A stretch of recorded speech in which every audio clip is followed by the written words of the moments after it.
Jai Shri Krishna.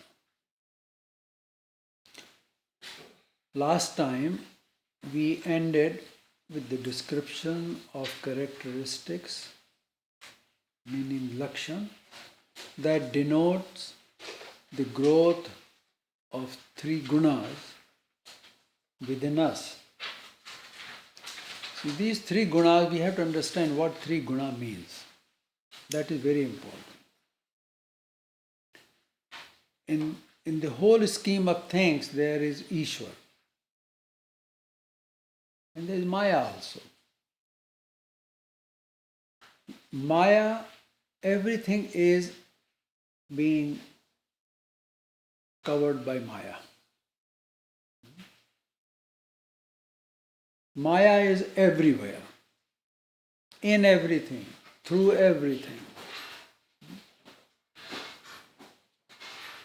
What the word is Vyapak. The word Vyapak means it is everywhere, moving around all the time. It's conscious. Now, Maya has created this whole creation. And Maya itself would not do anything, but what it has is three gunas. All the devatas, there are a whole bunch of devatas, they are all Ishwar Shakti, Paramatma, powers of Ishwar, which are doing the work all the time, around the clock, non-stop. And they are all working under the supervision of Maya. And the rules have been set up by Ishwar, how everything should be done. And Maya is following those rules and doing everything. Now the question comes, how Maya does it all? Maya has what it is called three gunas in it. They are the evolutes of Prakriti or Maya. Prakriti and Maya are the same thing. So they are the evolutes. Now, guna has three meanings actually. One is called characteristics. That applies to Nirgun. Okay? Understand? Nirgun, there is Nirgun and there is Trigun. Trigun is all the Devata, Maya and all the Devata is Trigun, because it has three gunas in it. Nirgun is Paramatma, and there the gun means the attributes, the qualities of Paramatma. Okay? Now we go a step further. It's also called the mode or evolutes of Prakriti. This is what we use to describe gun in case of Trigun, not Nirgun. Understand? In Nirgun it is gun, and Trigun is evolutes of Prakriti. Now what is mode? Modes or evolutes of Prakriti. What is mode? Mode has been defined as a form or manner of expression. How something is being expressed is the mode. So Prakriti has three modes or gunas. So things are expressed in three different ways. All the activity that goes on happens within those three gunas or three modes. Alright? In Sanskrit, guna also means a rope. So this is three guna. So this is a rope of three strands. Three-strand rope is very strong, very cannot break it easily. So what the rope is used for? To tie things up, right? So in that meaning, guna is working all around us all the time, and we are being tied up. Now, how do we get tied up? Within us, our mind is also has got guna in there, devata shakti. Our intellect is also same way.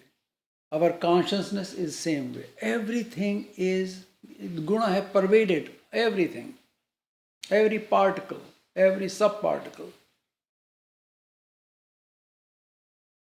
So these guna work within ourselves. Within means our antakaran. Now this word is very important. Antakaran.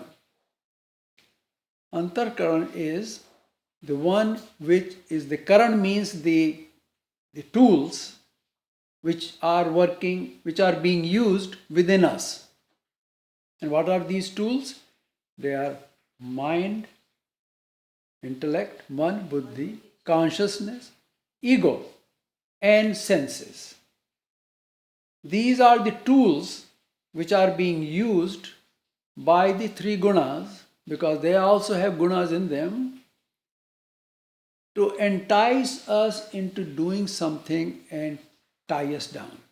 Bondage. Okay? That's how it's working. You see something.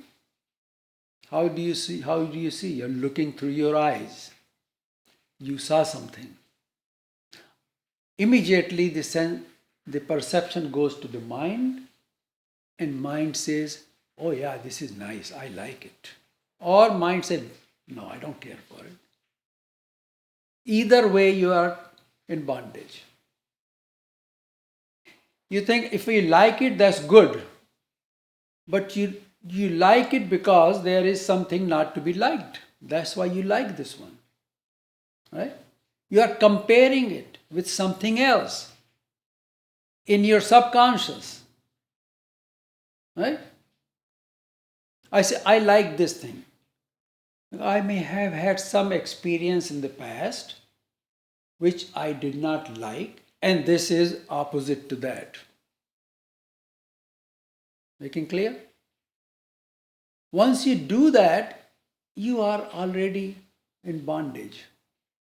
Prakriti has taken over. This is why Bhagavan Krishna said, and this is very important word, what weapon should you use to get out of this bondage? Anybody remembers? Asang. Asang, what asang means? No sang. Keep a distance. Right? And that's the only weapon that we have to cut through this whole bondage. These ropes which are tied us up, three guna rope, and the mode of action of Prakriti through these three guna ropes, tying us up all the time. And the only way to do is you have to have a weapon to cut that rope and free yourself. That is asang. Now, what is asang?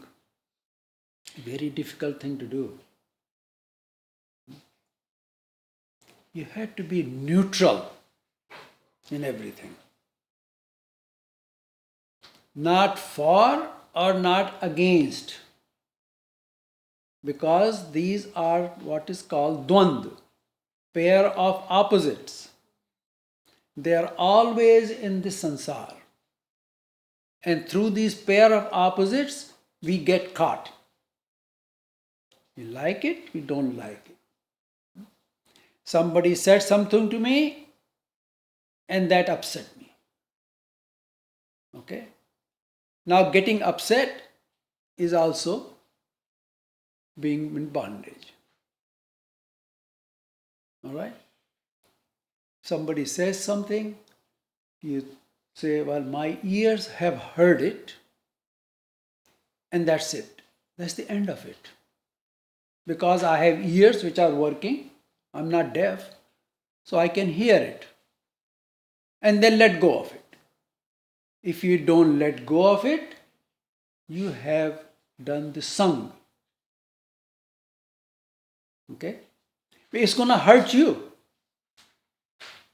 If you let go of it immediately, that is totally immaterial then. This we can only do through practicing every day in our life.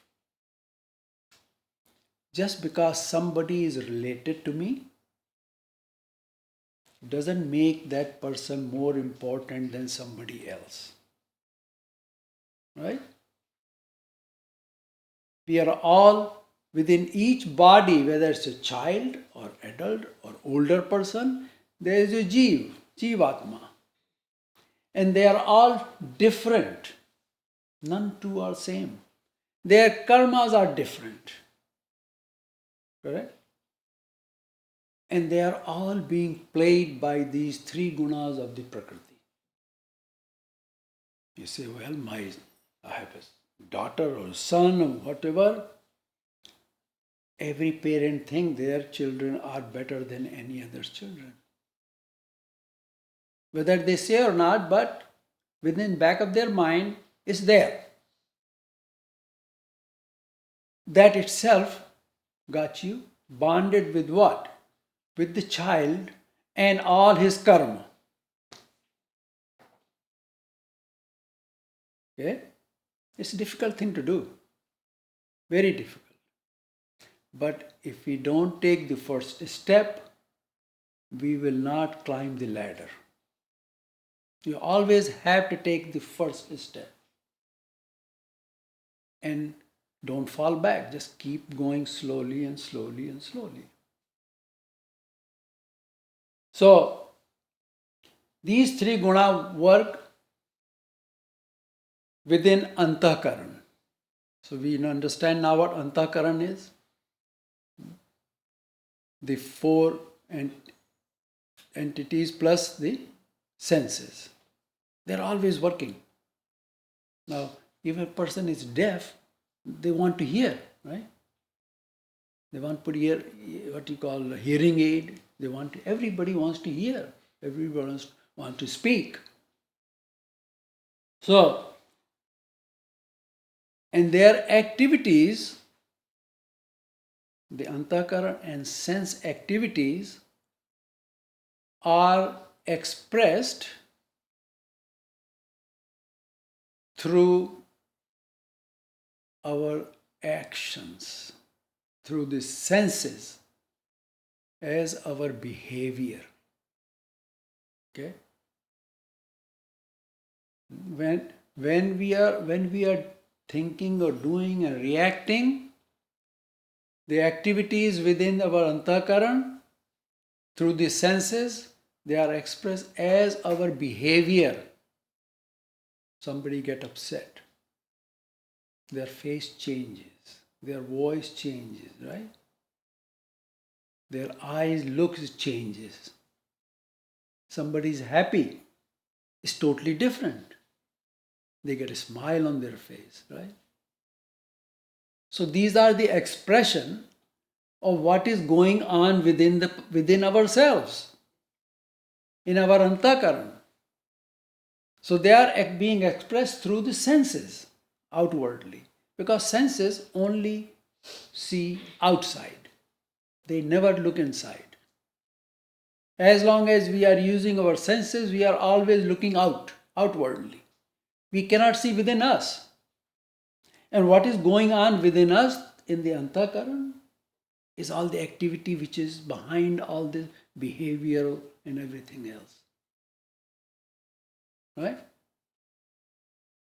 When a person commits a karma, action, which takes the form of a karma, it falls under one of the three gunas.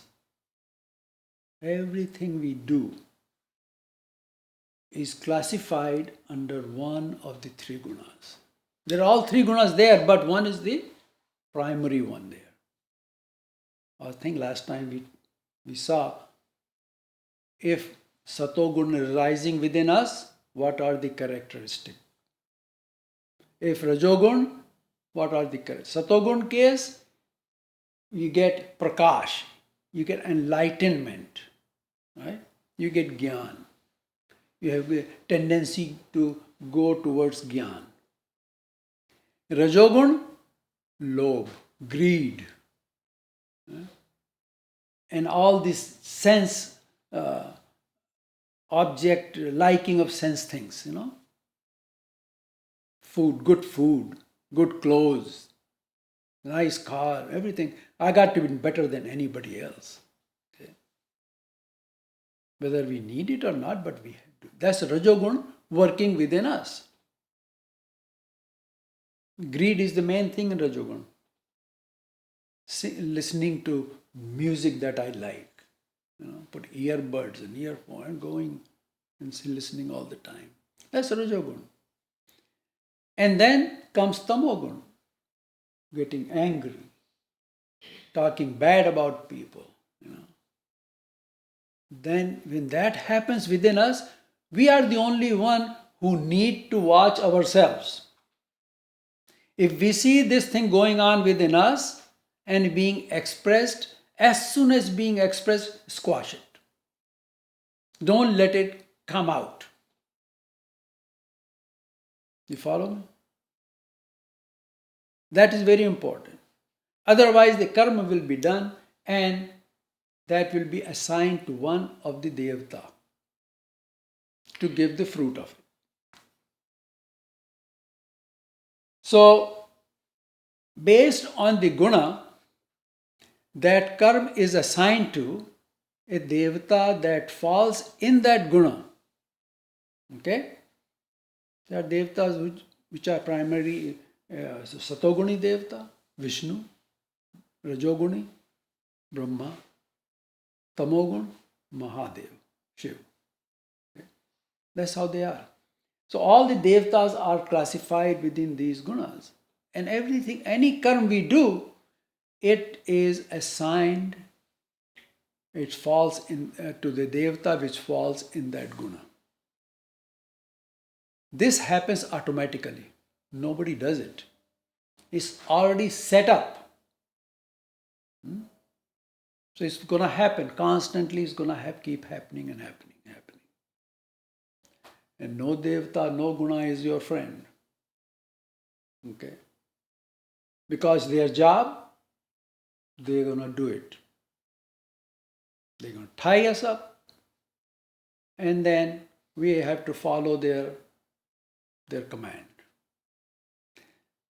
Beware of the fact that once done, it cannot be reversed or changed.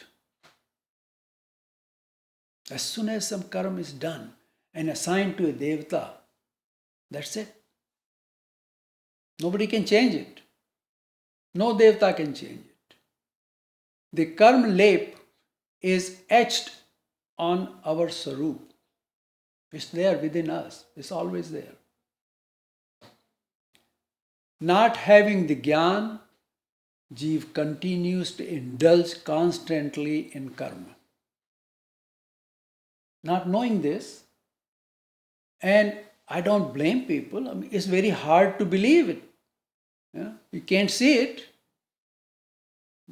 Right? It's happening we can't see. It's happening within us, and we cannot see within us. So how can we see it? We only see things which are outside. So somebody is acting some way, and we see how they are behaving. Now if we have gyan, we can say, we know this person, this tamogun is coming out, we have to shield it. Not let us affect it. That venom should not be coming your way. You got to get out of the way. Asang. That is what asang is. If we engage the other person, then you are in trouble. It just keep on escalating. So, In Shlok 11, 12 and 13, Bhagavan Sri Krishna said that when consciousness and the power of discrimination, Vivek Shakti, power of discrimination, develops in Antahkaran and senses, this is the sign that Sattva has increased within us. So what we have to do, we have to cultivate Satoguna within us, Sattva.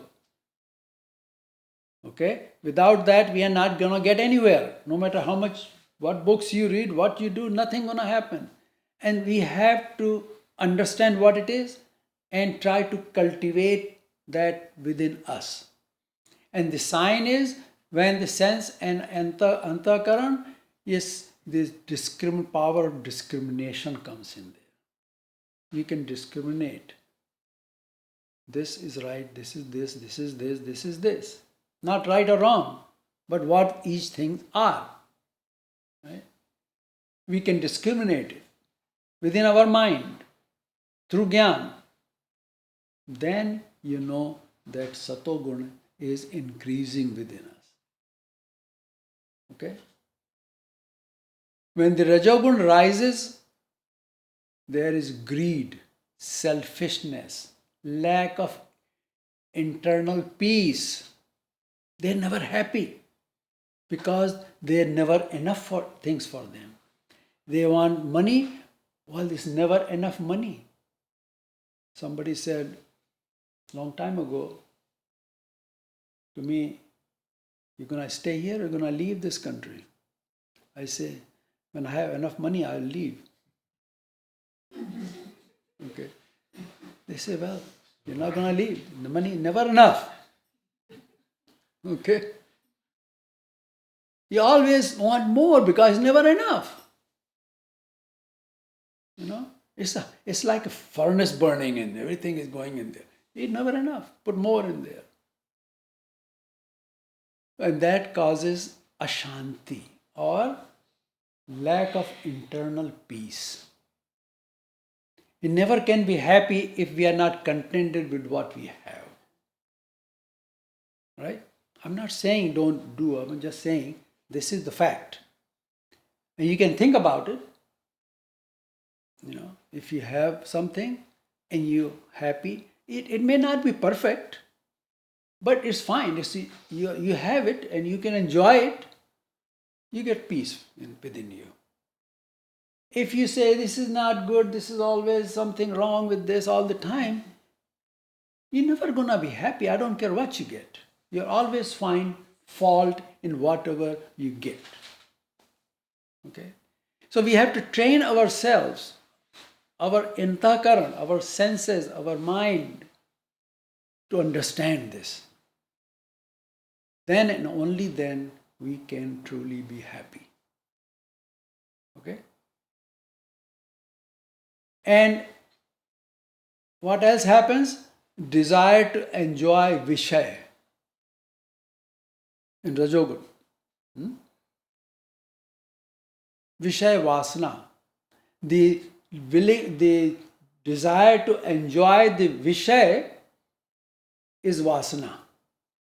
And that stays. Once it becomes a Vasana, then it is there. You are going to grab hold of it. You're not going to let go of it. And that becomes predominant. Then you know the Rajogun is on the rise in you. Whereas with the rise of Tamogun, there is darkness in the Antahkaran. Tam means dark, right? Sanskrit tam means dark. So Tamogun is the gun or the form or manner of expression which brings darkness in us. Right? Understand? When there is darkness within us, can we see anything? We cannot see in dark. And this causes fear and anger.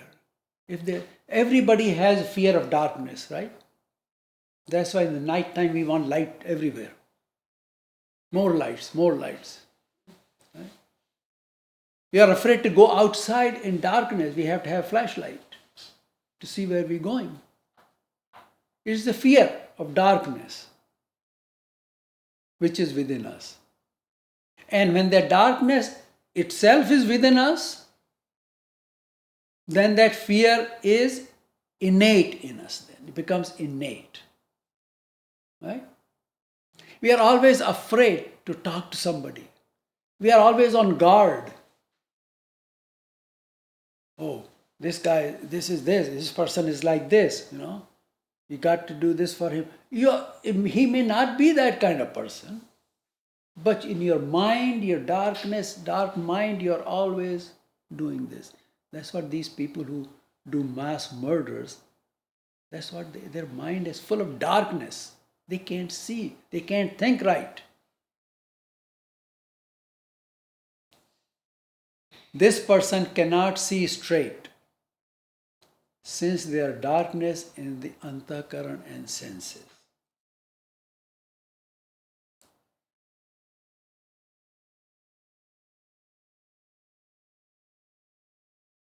So, the darkness and the absence of discrimination results in inertness. So if you look in any Gita, they say tamogun's inertia. That's why in English they say. What is that inertia? It becomes, your antakaran becomes inert. Right? That's what inertia is. It cannot do anything. And miscomprehension. It always miscomprehends everything, doubting everything, making judgment on everybody else. Indiscriminately, because your antakaran, your mind has lost the power of discrimination, vivek shakti.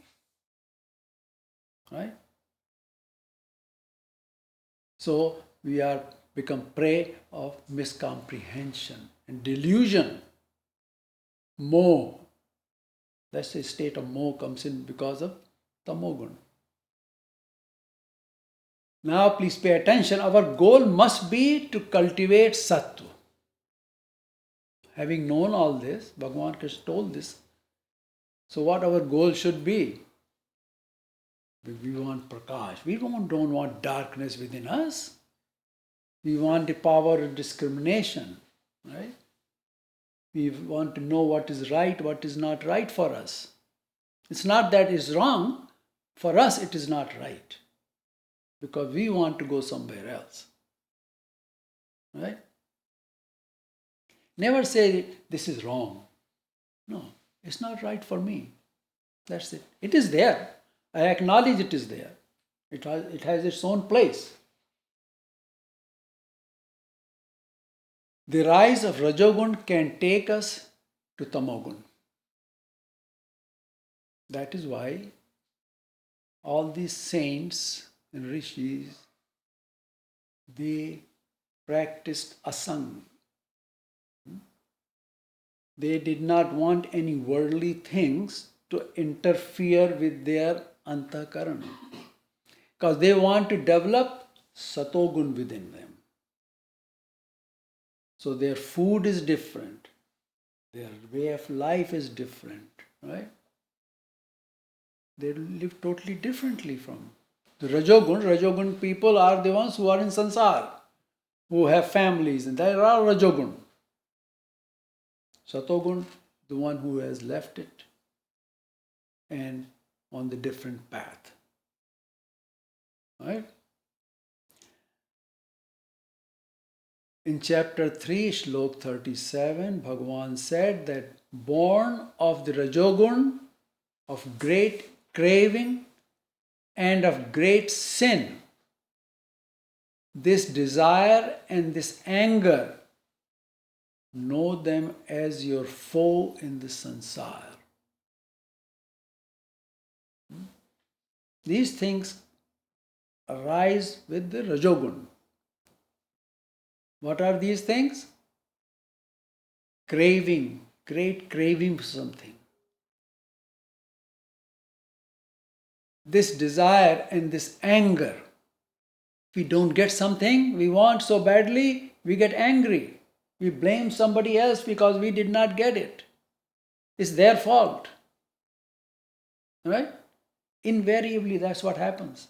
We find somebody to blame on. Always. We are never wrong. How can we be wrong? I mean, we are good person. We cannot be wrong. Because we cannot see within us, so we cannot see whether we are wrong or not. We always point a finger outside on somebody else. That's what Rajogun does. This was the question of Arjuna. Knowing this to be wrong, why people do it. That was the 3rd chapter.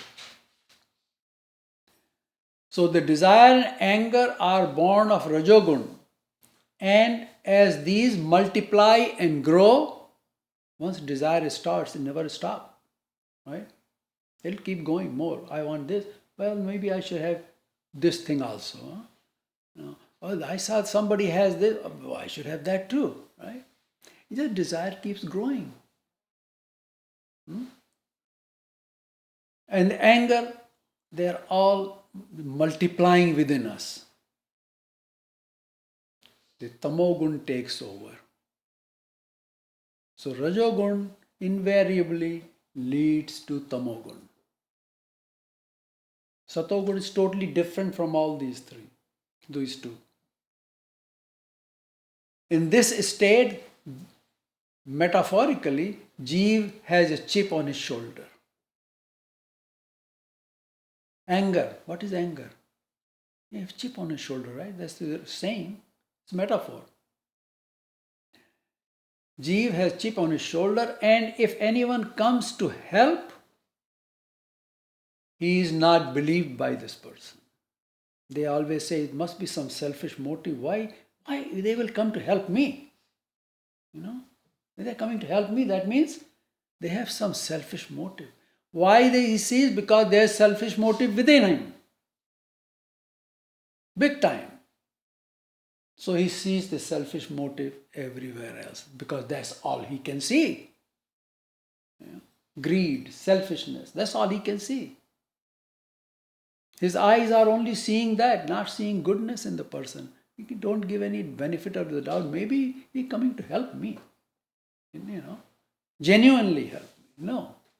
Always point a finger at the person. And that person is attacked by the deluded one. So, he has become slave to tamogun and is on its way to narak, hell. That's what narak is. Tamoguni action take you to narak. If you say, see somebody who is not dressed properly, who is poor, dirty, you want to shun the person, right? He may be a really great person within himself. You don't know because you cannot see through that. The only thing you see is how dirty he is. You shun that person. You think that action will go unnoticed by the devata of that person? No. It's recorded that you shunned my person. And we do that all the time. We live to 70, 80, 90-year-old. We are always doing it. These accumulate. And at the time of the death, the Maya makes you responsible for this and puts everyone through great hell. We can't see that, can we? Only time we see when we die, then we experience it. That's the only thing we can experience. Nobody come back to tell that happened. You know. But Bhagavan tells the truth. The truth is that is how it happens. If you point say, oh, this guy is so bad, good, whatever it is. Maya says, who are you to say this person is not right? I made everybody equal. Now what they say here in this country's constitution, all men are created equal. Right? Everybody is created equal. So who are we to judge and say this person is wrong or this person is bad? If we have bad within ourselves, we see the bad. If we have good within ourselves, we'll see good. So when we see bad in somebody, that means be careful. Be on the alert. There is bad within you. You have got to get rid of that. That is the way to live so we can achieve the higher state. If not, just go like Kabir said, Chakki, Kabir Chakki, what is that? दो पाटन के बीच में साबुत बचा न कोई. And then चक्की तो चलती रही. This world will keep on going. Never, you can't stop it. Hey, stop it, I'm hurting. No. Kili ne badha kot. The axis on which the chakki goes around, it shakes. So when this person throwing the grain to be ground, some of them go out of there. Koi sadhu bach gaye. They are saved. So par Brahma ki or. The one who take the path towards Paramatma, they are saved from this chakki. Chalti chakki dekhkar diya kabira roy. If not, this is what here Bhagavan Krishna is telling. Practice and improves level of satogun within us. Alright? Otherwise, you go in bad, there is no way. So when person exhibits anger or greed, it is best to avoid. A greedy person will always try to get something out of you. Right? It's not him. It's the greed within him which is going to get you from you. So if you blame that person that he is the one who done it, that's wrong. It is the greed with him which is acting at that time. So the thing to do is to asanga shastrain. Move away. Don't do sang of that person. That's the only astra that we have. Nothing else. However, we can do this only when we are in satogun. Understand now? So, it is imperative that we cultivate sattva within us.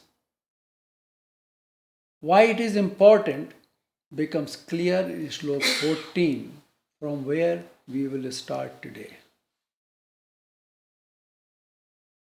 Yada sattve pravruddhe tu pralayam yati deha bhrita tadottama vidam lokan amalan pratipadyate. Yada tu, when sattve, sattva, pravadde, having become predominant, where? Within our antakaran. That was the background. If you didn't understand, then it will be hard to understand this. Deha bhrat, the embodied one, Jivatma, the Manushya, the one who is within the Deha. yati pralayam. When he meets the death or release from the body, this physical body, tada, then where he goes? Prapadyante, he attains lokan.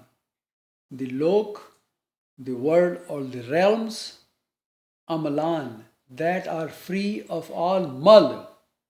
Amal. No mal. They are pure, clean, shining. People who go there, Atma which goes there, are the ones who are shining within themselves. They have Satogun in them. So when he dies with Satogun predominating in him, then he goes to these lokans. There is no mal, there is clean place. Nirmal, ethereal words, which are attained by Uttam Vidan, the knower of the highest Gyan. Those who are Jnani, they are the one who go there. So Satogun brings, if we cultivate Satogun all our life, try to do that. At the time of death, after death, we are blessed to go to these lokans, where all the Uttam Vidan.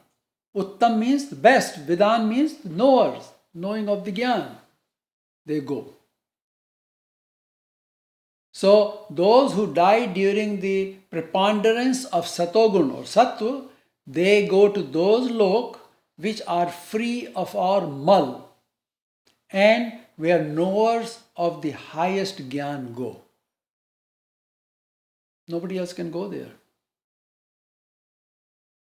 Again, remember, it's all set up, automatic. Nobody's going to do anything. It's happening automatically. It's up to us to bring ourselves to that level so we go there.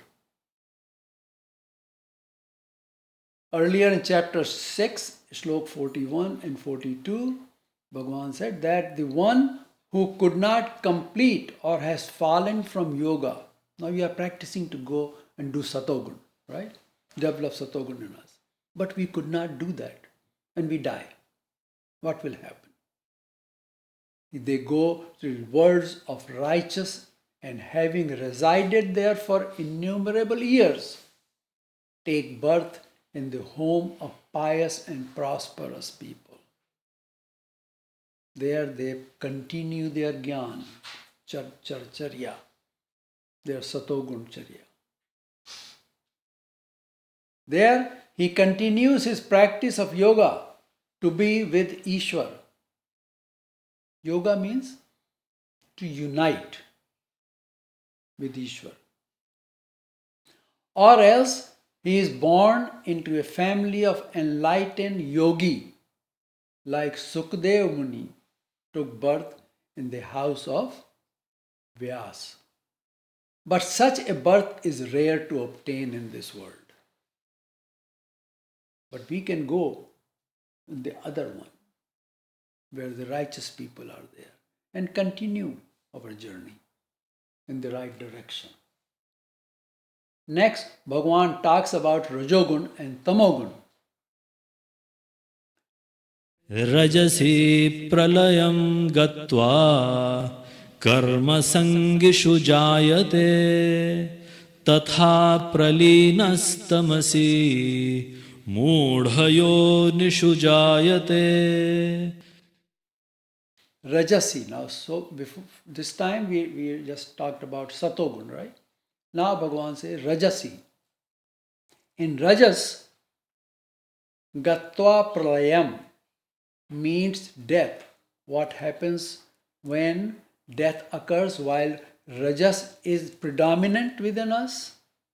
Remember, Rajas means lobh, kamna, desire, all Rajas. Somebody said to me, it's the greed which runs the world. Right? So it's a Rajogun. And death occurs while Raj is predominant. Jayate, he is born. Karma sangishu, among those who are attached to karma, because rajas is related to karma. They are always engaged in karma. Right? That's what Rajogun does. Tatha pralin tamasi. And at the time of death, when tamogun is predominant within us, jayate mudhyonishu. He is born in the species of stupid, like insect and beasts, animals, insects, earthworm, ants, whatever. So, in contrast to death occurring when Sat is predominant in the Antakaran, the predominance of Rajas, there is attachment to karma. When there is a karma, then there is a karma phal. Now you got to come to experience the karma phal, enjoy the karma phal because it's yours. Then you do more karma, then you go again. It's just never ending cycle. Just keep on going round and round in that chakki of Kabir. And this results in birth and death, whereas what is the karma does?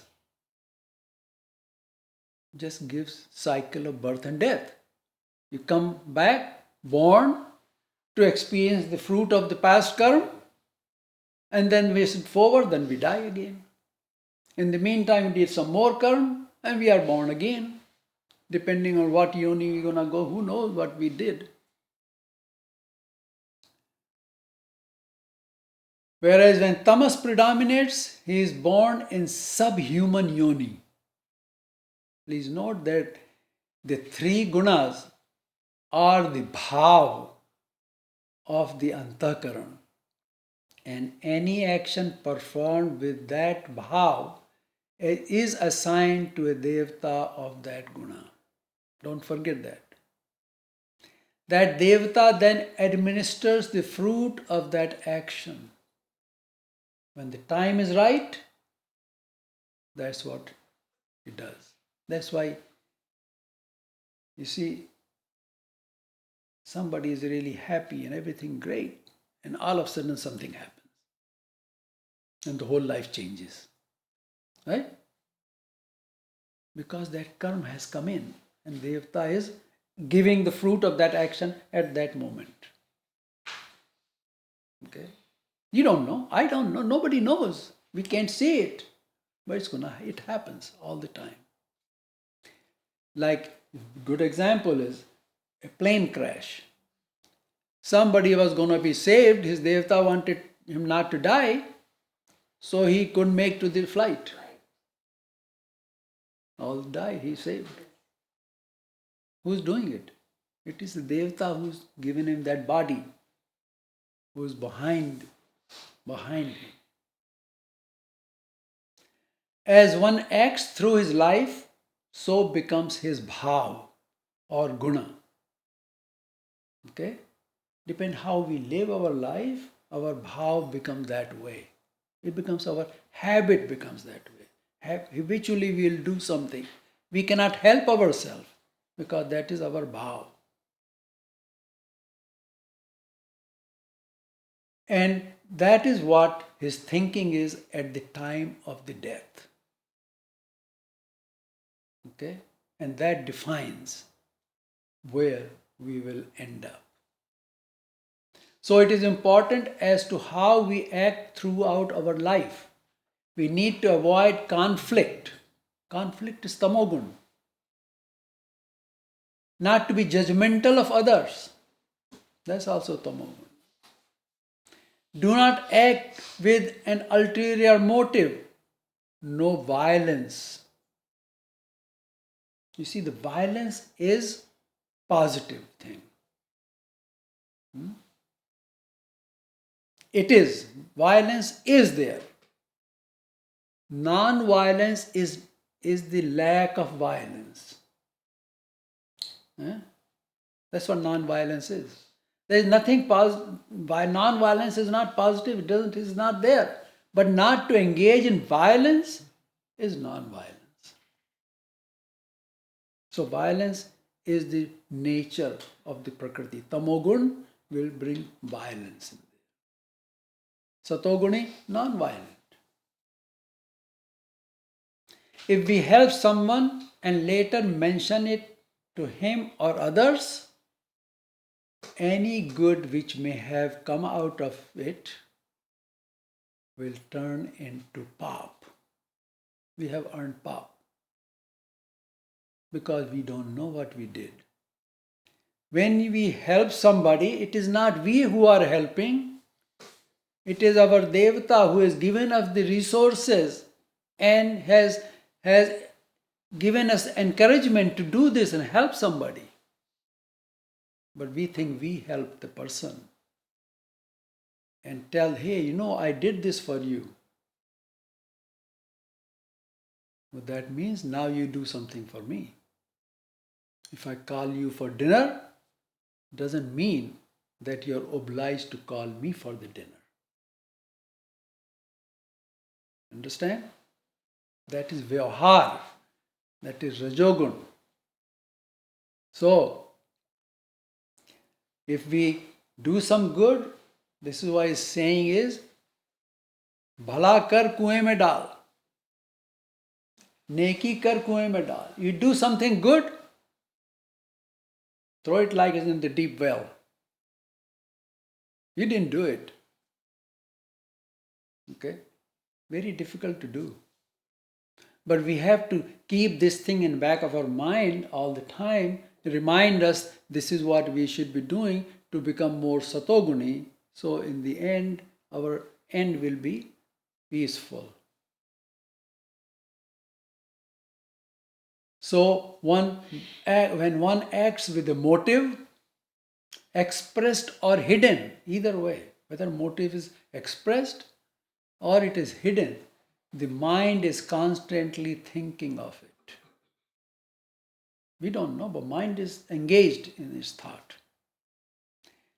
This then defines the future action.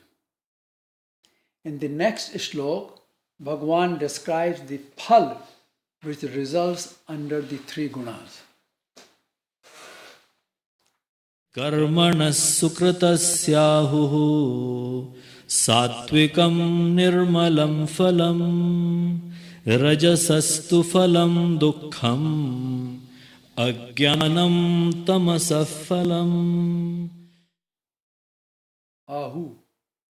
They say that phalam, the fruit, sukritasya karmana, of the noble or righteous karma, sukarma.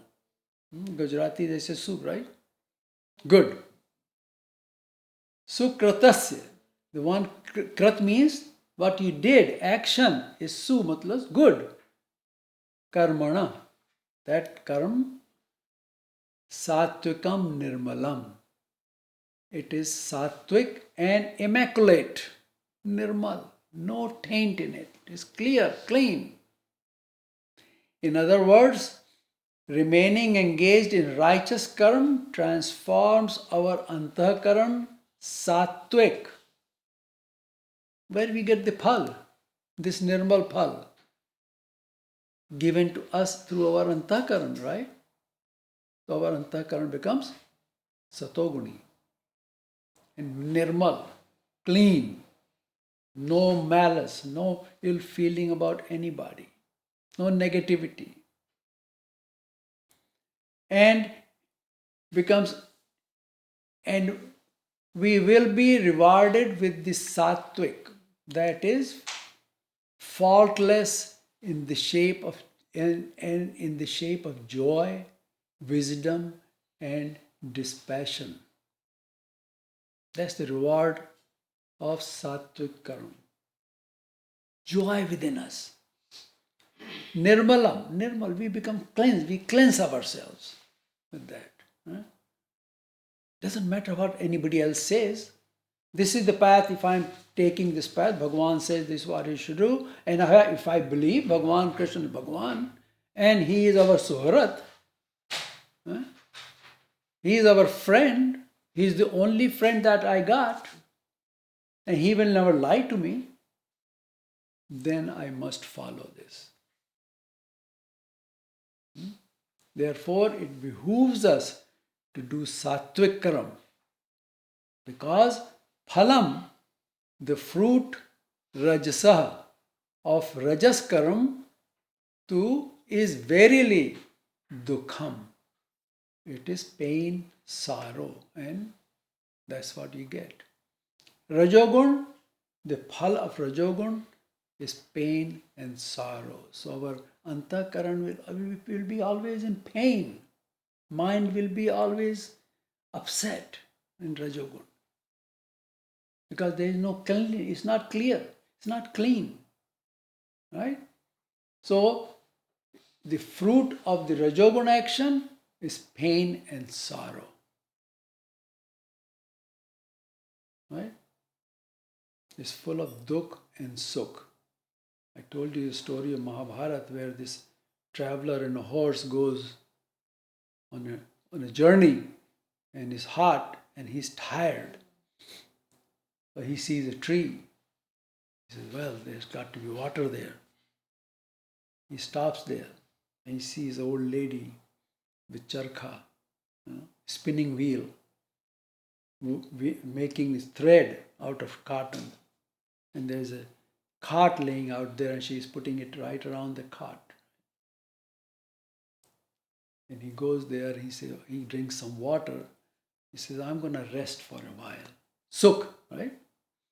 So he is experiencing sukh. Then he lay down. Then on the top there is a nest of beehive. There's a beehive. And there's a little one drop of honey drops in his mouth, in his wet mouth. And he tastes it's good. Honey is intoxicating. He falls asleep. Now that old lady continues to put that thread all around. Becomes darkness. He wakes up. The lady is gone. He tries to get up. And all that soot, all that thread becomes like a rope. Now he cannot free himself from it. Sukham, dukkham. Rajogun does, you pursue sukh, you have to be able to face dukh with it. Because in sansar, with sukh, dukh will be there, granted. Sukh will be just a little bit, and the dukh is going to be like a mountain. Okay?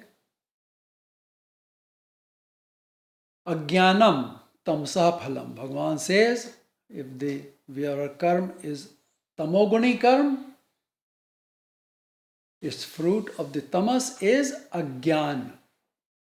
Ignorance. We are ignorant as it is anyway. But we go deeper and deeper into ignorance with tamogun. If we act to increase Rajogun, we will receive pain and sorrow as its fruit. And by increasing it, our ajnan will rise. Having told us that what is the gati after death depends on what guna is predominant at the time of death, and how the three gunas are in the root of all this. In the next slok, Bhagavan tells Arjuna that guna are in Sat, Raj and Tam. Sattva sanjayate jnanam rajaso lobha evacha pramadamohau tamaso bhavato jnanamevacha. Sattvat, from sattva, sanjayate, arises jnanam, jnana or wisdom. So jnana and wisdom arises out of sattva. Cha and rajas, rajasa, from rajas, lobha evacha, greed, indeed, greed. And Eva, likewise, tamasa, from tamas, bhavata, rises pramad, obstinate error, moho, delusion, and ajnanam, ignorance. We get a lot of things out of tamogun, don't we? What we get out of tamogun? Obstinate error. We always make mistakes. We can never do things right. Tamoguni person can never do things right because he cannot think the right way. His thought process is flawed. And he is deluded. Moh. And ajnanam. And he has no gyan. His ajnan goes on rising. So, gyan and wisdom, sasuddhi, arise in us when sattva arise.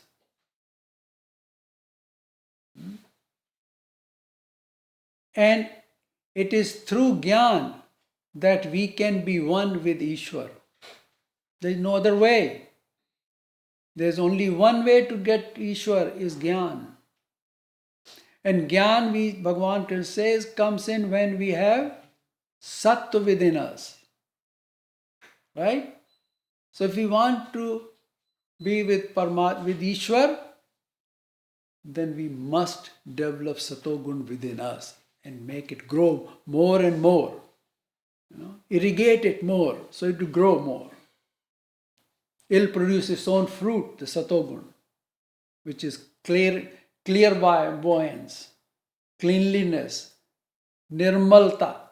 It will bring all that in us. And when that state comes, automatically the rajogun and tamogun will not even come close to you. Okay? Only reason rajogun or tamogun come with it close to us because we have that within us.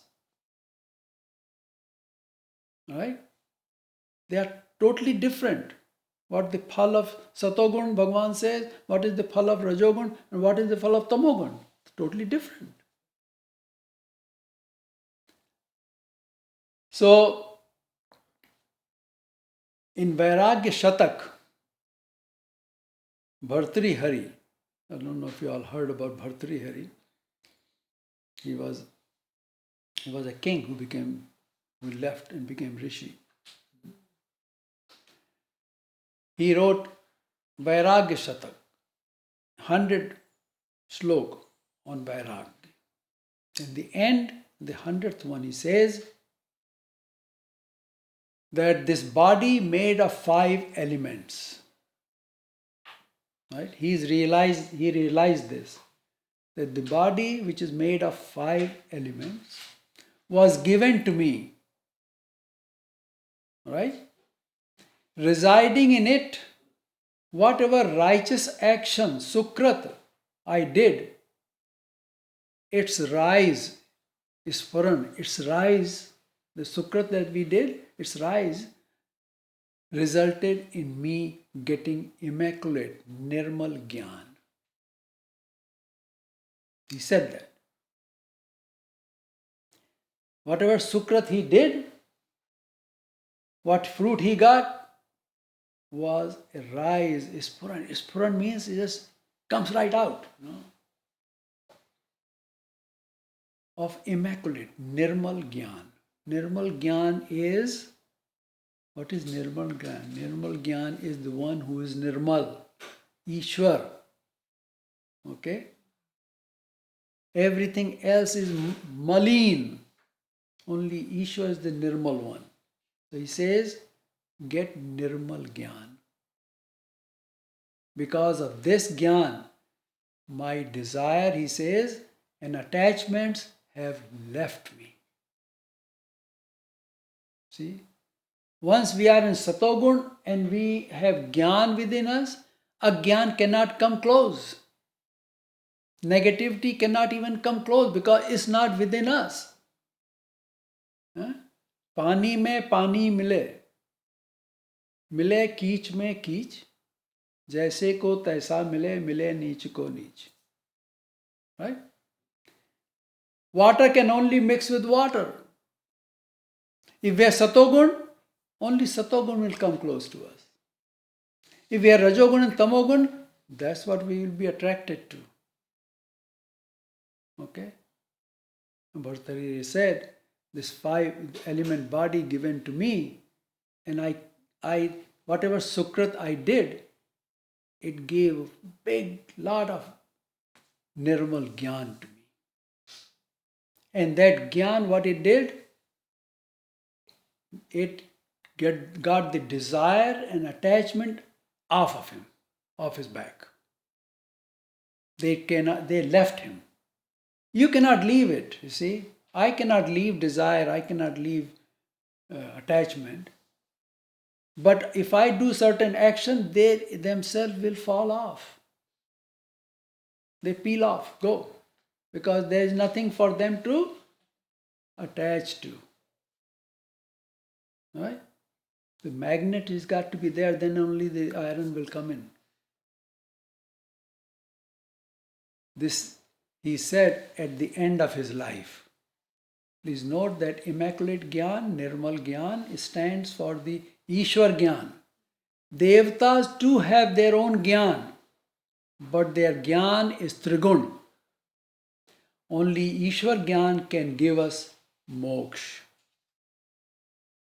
With the rise of Rajas, Lobh rises. Rajaso Lobha Evacha. This makes you want to acquire and accumulate. We acquire and accumulate things which later we have to throw away. Right? We thought it's good for me. I want this antique piece in my house, right? We got antique piece, paid a lot of money. Now it's sitting there. You got to keep it clean. If somebody touches it, does something, oh, you get upset because it damaged my antique thing, right? Now time comes to sell it, you got to find somebody who really wants their antique piece. The times have changed. The new generation doesn't care for antiques. It's just sitting there, useless. So we accumulate and collect things. For what? The desire, fulfilling the desire that I should have this in my house, that in my house. People come to your house to be with you, to have fellowship with you, not to see what you got. Right? So the Rajogun makes you want to acquire and accumulate, whereas when Tamas rises, it results in the rise of obstinate error, pramad, moh, and these result in ignorance.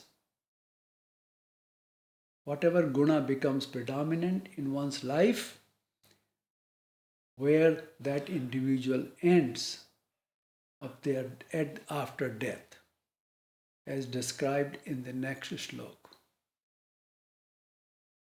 ऊर्ध्वं गच्छन्ति सत्त्वस्था मध्ये तिष्ठन्ति राजसाः जघन्यगुणवृत्तिस्था अधो गच्छन्ति तामसाः. Hindu scriptures describe 3 loks. The higher one is called Swarg, the middle is called Mrityulok,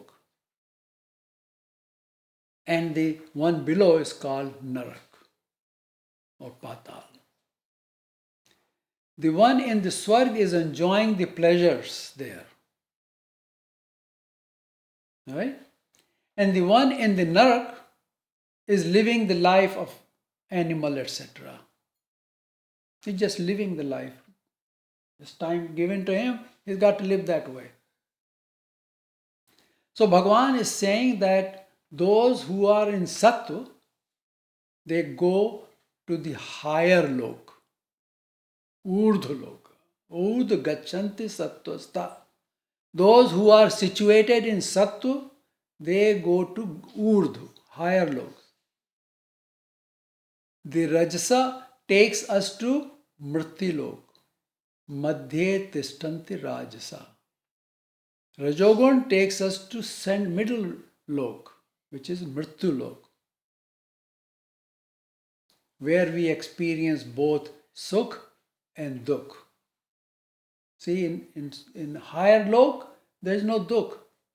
Very little. Mostly all 99.999% Sukh. They are enjoying it in Swarg. Right? Everybody wants to go to Swarg, right? Somebody told me a little anecdote that this preacher is preaching his people in the church about heaven and all that. Somebody said, well, we all want to go to heaven. He took out his gun and says, stand up, who wants to go to heaven? I'll send you to heaven. So nobody knows what heaven is. They all have their concept of heaven, right? In Christianity, they say, in heaven we will all meet with all our relatives, right? In Islam, they say, we'll drink grape juice. Grape juice will be coming to us. We'll have a lot of fountains and water. Because there's no water there, That's swarg to them. So, in the middle one, there is Sukh and Dukh. Jaghanya Guna Vrittistha. Jaghanya means lowest of the low, bad. Jaghanya Gun, Tamo Gun. Vritti, the Vritti whose Vritti is Jaghanya Gun, and he is situated in it. Vrittistha is there situated in Jaghanya Gun. Tamasa, which is tamas, they sink lower. It is also called adhogati. Adh means down. End up down below. Now please pay attention here. There are two variations or bhed of adhogati. One is pertaining to the yoni. Yoni Vishesh they call it. They are those who lived their life in sattva and raj, but at the time of death they fell into tamogun. Okay? They go to the lower yoni as insects, birds, animals. That's where they end up. They did some satogun, they were in rajogun, but at the end, they ended up in tamogun thought. So they go to these yonis. Second bhed is pertaining to place where they go. See these insects and the birds, they all come in this Mrityulok, right? So those other ones, where they go, they are called Sthana Vishesh, pertaining to the place where they go. They are those who lived life in tamas. They go to different level of narak. See, first one, they lived satogun, rajogun. In the end, they ended up tamogun, somehow or the other. So they come as animal and insects and all that. And the second is Sthan Vishesh. They lived tamoguni life. They go to these naraks. That's Sthan Vishesh. No? Naraks are Vaitarani. तभी कहते हैं हिंदू धर्म में give godan karo. If you do godan, then you will hang on to the tail of the gau and they'll carry you through the Vaitarani Nadi. Cross the Vaitarani. Vaitarani is Narak. Raurav. Maharaurav. There are a whole bunch of Narak there. So those who live Tamogun life, they end up into these Narak. In the next slok, Bhagavan tells the knowledge with which Jivatma finds its place in Ishwar Sarup. नान्यं गुणेभ्यः कर्तारं यदा दृष्टानुपश्यति गुणेभ्यश्च परं वेत्ति मद्भावं सोऽधिगच्छति. Bhagavan says, Yada Drashta, when Jivatma, whose ego is subdued, who is Drashtva, whose ego is subdued. The person whose ego is active, he's not seeing anything. He only sees his ego everywhere. So he doesn't see anything else. Drashtva is the one whose ego is subdued, is under control. Gunebhya anya kartaram anupashyati. Behold that besides three gunas, no other agent is doing the karma. Okay? The person whose ego is subdued is Drashtva. What does he see? Behold, he sees what he sees. Gunebhya anyam kartaram anupashyati. Three gunas. No other agent is doing the karma. Whatever is happening is the three guna which are doing everything. Who can see that? Who is Drashtva, whose ego is subdued. Whose ego is subdued? Who is in Satogun, who has Gyan. So he sees he sees the inner workings of this sansar. Who is doing what? And he sees the gunas are working everywhere. Guna is taking one person, pitting him against the other person. Guna is doing this, that, everything Guna is doing. Nothing else is doing but Guna. So Guna is what we saw, what Guna was? Mode, which is defined as the form or manner of expression. So these are the modes which Maya uses to express our thoughts, our behavior, everything, and ties up into our own self. So, in other words, it is the three guna which are making him do this karma. When what will that Jivatma do? What will he do? Gune bhyasya param veti. He will look and see the Shakti higher than the three gunas. He is Drashtva, right? His ego is subdued and he sees these gunas are doing it. He knows he cannot go beyond these gunas. Bhagavan Krishna says what he said about gunas.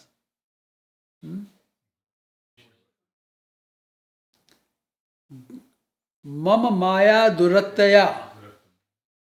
You cannot go across cannot win my maya. And what we learned, maya has these three gunas. We have to go beyond these three gunas. Bhagavan Krishna also told Arjuna earlier, Traigunya Vishaya Veda Nistraigunya Bhava Arjuna. Go beyond these three gunas, Arjuna. Nirdvando Nitya Sattvastho Niryog Shem Atmavan. You will have your inner power, your Atma power. You won't need anything. You will be Nitya Sattva. Okay? Niryog Shem. You won't need to worry about yoga or kshema, nothing. Because you have power of your Atma within you. So, what is this Shakti? Only person who can look towards that Shakti or even know that there is something else which can take me beyond these three gunas is the one whose ego is not there. Other words, oh, I can handle this. That's ego. So what that means? He looks to for that Shakti. What is that Shakti? Mad bhava so adhigachyati. It is my Shakti. He knows. This bhav of mine, this Ishwar's bhav. See, we have our own bhav because of our antakaran, the way we act and we have accumulated everything. So our bhav, if our bhav satoguni, we will try to become dashtva. We will subdue our ego. Then we can see what's going on. And then we know that there is something else which is controlling all the three gunas. And then we start to look for that. Bhagavan Krishna says, that is my bhav, my Shakti, not Maya Shakti, my Shakti which he looks for. And he attains and enters my being. When one perceives no agent other than the guna, that is indeed to see clearly. You follow? When one perceives no agent other than three gunas in this sansar, which are in control, that is indeed to see clearly. Otherwise, your vision is not clear. You need glasses. Such mind is clear mind. Only such mind is clear mind. Only when one perceives the guna working among gunas, guna guneshu vartante. When he perceives it, he cannot see, but he perceives that's what's happening. The seer is able to see beyond the gunas. Most of us are entangled in the functioning of gunas. As a result, through our karma, we identify ourselves with Sat, Raj or Tam, which makes up the three state of expressional behavior. Our behavior becomes like that because if we are Satoguni, our behavior becomes Satoguni. If we are Rajoguni, behavior Rajoguni, right? Our expression of behavior is that way. To dissociate from the working of guna, the three modes of Prakriti, one needs to observe in their habit, in conflicts, and the conclusion to which they cling. Whatever is happening within us, we need to observe it. There is a conflict, we need to make sure there is conflict. We know that there is conflict. And the conclusion to which they cling to. In the end, what we think, that's what it is. That's the conclusion we made because of the guna within us. This will enable them means us, human beings, to see gunas interacting among gunas. The Jivatma, having attained the Gyan, knows that Ishwar is beyond the three gunas. He then gets to him and thus goes beyond the three gunas. Then what happens once he goes beyond three gunas is explained in the next shloka. गुणानेतानतीत्यत्रीन् देहि देहसमुद्भवान् जन्म मृत्युजरा दुःखैः विमुक्तो मृतमश्नुते. Dehi, the embodied body, embodied Atma. They is the body. Dehi, who is in the body, living in the body, that's called Dehi. The embodied Atma, Atitya, having gone beyond, Deha Samadbhavan, the causes out of which the body is evolved. What body evolved? With the cause. There is a cause for it, right? Our karma, three gunas. He goes, having gone beyond these three gunas, etan, these three gunas, what he's gone beyond? These three gunas. Vimukta is freed from janma mrityu jara dukkha, birth, death, old age and pain. He is never being born. If he is not born, he is not going to die. If he is not born, he won't be old. If he is not born, he won't have no dukh. Right? So his cycle of birth and death is cut off. Anushyate attains to Amritam, the Paramanand Ishwar. Ishwar is Amrit. There is no Mrityu there. That's the real Amrit there. It's not what we read in Mahabharata. They ran after Amrit and they dropped here and there, so Kumbh Mela started. That's not Amrit. Amrit is Paramatma. With Ishwar Gyan, when one comes to know that it is none other than the three gunas that are behind all this going on in the sansar, he goes beyond the three gunas. This results in him getting freedom from the cycle of birth, death, old age and all pain, and he attains the Paramanand Ishwar. Having understood this, a question arose in the mind of Arjuna, that on one side you say that everything happens because of the three gunas, and then thou art telling to rise above these three gunas. I am confused. Please tell me, how does he rise beyond three gunas? What does he do to rise beyond three gunas? And what is his conduct and how he rises above the gunas? That's the question of Arjuna. We will take this up in next time. Sri Krishna Arpanamastu.